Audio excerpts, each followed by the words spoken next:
What I'm observing is that every day AI agents are being deployed to more production systems or production pipelines. And with that, sometimes they make really mission critical decisions. What I've also observing, and this is exactly the topic of my talk today, is sometimes they do this with more creativity than honesty. My goal for today is actually to make you aware about those risks related to deploying agents into production environments where mission critical application is a requirement, I would say. And probably discuss some countermeasures, what we can do to avoid those cases of misconduct. Let me tell you a story. It all started with this super interesting article from entropic researchers who were conducting research on general AI alignment. Super interesting topic. If you heard about it, make sure to read more of this specific article. What they were doing in this specific research is they were giving models certain tasks, and in parallel, those models were provided with hints on how to exactly solve those tasks. Meaning that researchers tried to assess what model at the very end, when the task is solved, mention that the hints were provided in its chain of thought or thinking traces. And surprisingly, only 25% of state-of-the-art models actually did this. For me, it raised a big question. If only 25% of models are faithful in terms of what they're using to serve a certain task, how do my agents, which we had at Simple Club, how they are behaving? So it raised my motivation to do a quick faithfulness check. We used to have a couple of agents which were deployed as a part of content quality assurance process to help content writers check their content for different kinds of qualities.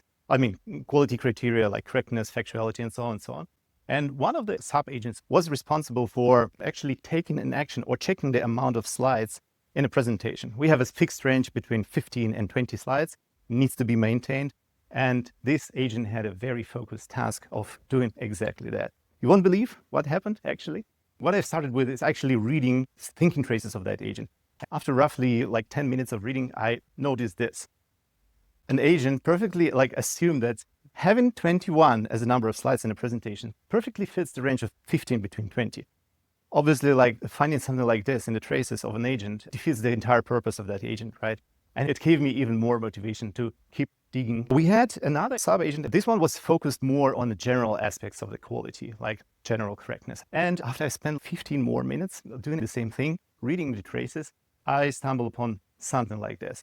So again, the agent perfectly admitted that, yes, I need to perform that content accuracy check and make sure that there are no contradictions with the rules. But for whatever reason, it decided to simulate the actual validation and assume everything is correct. Again, doesn't make sense at all to have something like this in a system. And this was exactly the point where I decided, okay, I need to check how severe the situation, what kind of impact there is. Because after just spending 20 or 25 minutes with this basic research, there is definitely something going on. So I decided to conduct my extended faithfulness check for those agents and came up with a very naive first version of so-called lie detection framework. Like every great project needs a great name. This is exactly an example of this. What I did is I took roughly 2,800 traces from agents deployed to. Along with that, I selected 100 words which potentially identify any kind of deviation, misconduct, unfaithfulness. You can see examples of words on the screen like fabricate, fake, assume. Imagine you see something like this in an agent thinking traces and you are immediately alerted. That was exactly the idea. But as I mentioned, this approach was really naive. Just after the first iteration, it's nothing else than a keyword search. I faced a lot of false positives. There was absolutely no chance to differentiate between what is the impact of words conclude, establish versus skip. Obviously, you can say that skip is more critical in terms of, okay, I need to investigate, I need to look into what is going on there. Also, the whole approach lacked context. These were just words found in the corpus, in that data set of the thinking traces. And I was not sure, what has caused this? Absolutely no idea what was happening before or after that. Equal treatment of those words, obviously, and fabricate, this is nothing which bring you forward in terms of making more or less advanced analysis. So I evolved my approach and came up with version 2 of this lie detection framework. I've introduced categories which are very specific to what I'm trying to achieve with these agents. These are categories like tool avoidance, unverified assumptions, fabrication, shortcuts, and overconfidence. I've assigned, according to my opinion, the most critical words to those categories, and also assigned severity. As you see, the high severity were assigned to fabrication, unverified assumptions, and tool avoidance, because for my particular use case, these are really critical. This is really critical stuff I want to catch. And something like shortcuts are okay. Overconfidence also not always means something negative. I also forgot to mention context. I've included a couple of sentences before that keyword and after that, and also all the traces are available to me at that moment. You mentioned observability, Lewis, and this is exactly why you need observability. You need to understand what is going on inside of their heads. Talking about the findings, roughly 10% of thinking traces in my data set were marked as the ones needed my attention. And actually, I was expecting to find something really, really dramatic there. A lot of lie, a lot of stuff. But in reality, I was able to identify only 3 categories, which I show you right now. There were only a few cases of lie. Yeah, so let's take a look at them in details. The first one were retrieval failures.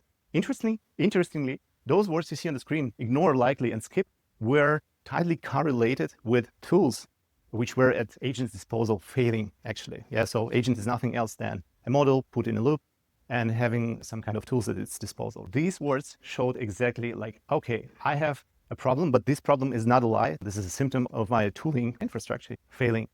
Interesting finding, not that critical, but also defeats the purpose of why I have those tools in the first place if they don't work, right? This gave me motivation later to fix them or at least investigate.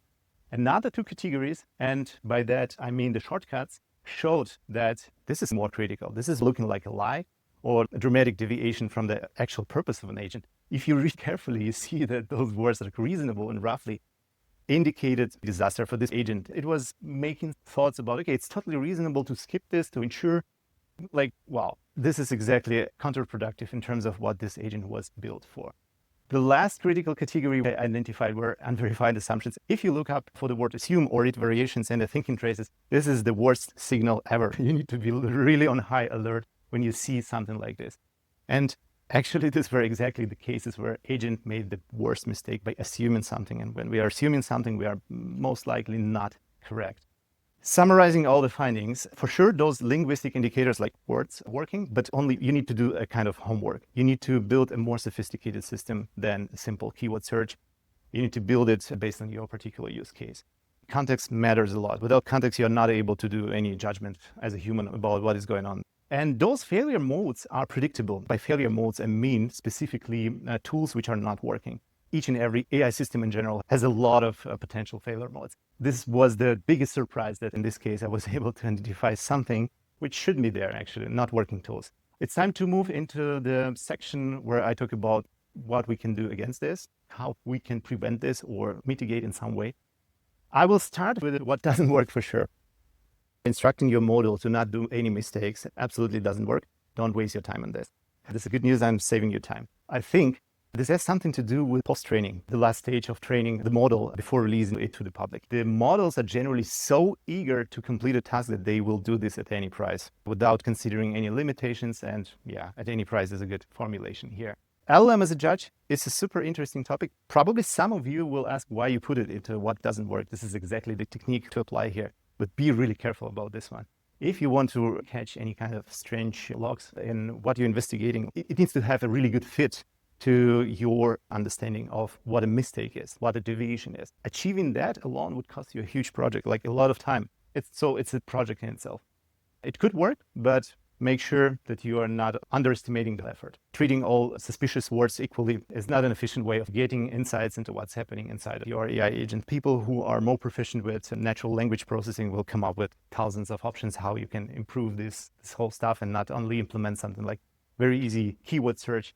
I don't have that experience and I didn't have time, frankly, to look into that direction. Good news is that we have something which helps us, for sure. And the first item is something which I call faithfulness guardrails. Surprisingly, if you instruct agent to stop at a point where it's unsure or if it lacks some data, lacks some input, and most of the cases, I cannot provide statistical evidence, but I observed this almost in all cases, it will stop. What you can do is implement human intervention, right? Of course, if your use case can afford that, and if it's possible in your system, if you can wait. This gives you an option to call for human help there and prevent something like this. Asking agents to list shortcuts on workarounds works surprisingly good. You should use generally structured output for an agent for every step of an agent execution. Dedicate a separate section of this structured output for the agent to list what compromises have been made. In parallel, another model, like an LLM as a judge, checks those traces and sees, okay, if there's something critical, I need to abort agent execution and probably repeat the step with additional comments, with some corrective actions, whatever. This works surprisingly good. Hamel, for those of you who are following him, is the strongest voice on LLM evaluations in the world right now, at least very popular person, proposed very recently to do something like uncertainty evaluation. And I need to quote what he said exactly. He said something like, how do we evaluate a model's ability to express uncertainty, or simply know what it doesn't know? Yeah, it's also a super tricky topic. Make sure to Google him on the internet and find that information. There is no way around manual inspecting traces. By manual inspecting traces, you're able to find those new novel corner cases of failure modes. So you need to do this with regular intervals. We are in a very interesting time. And as more and more agents are being deployed and making mission critical decisions, understanding what causes them to think in a correct or incorrect way is a key. The actual question to ask here is not whether AI agents are lying to us. To some extent they do, as you can see, but instead to ask, are we looking in the right places for the right stuff to catch that lie or deviation in behavior? I hope it was a lot of fun and you learned something. So make sure to follow me on LinkedIn, where I'm sharing a lot of content on AI. Thank you.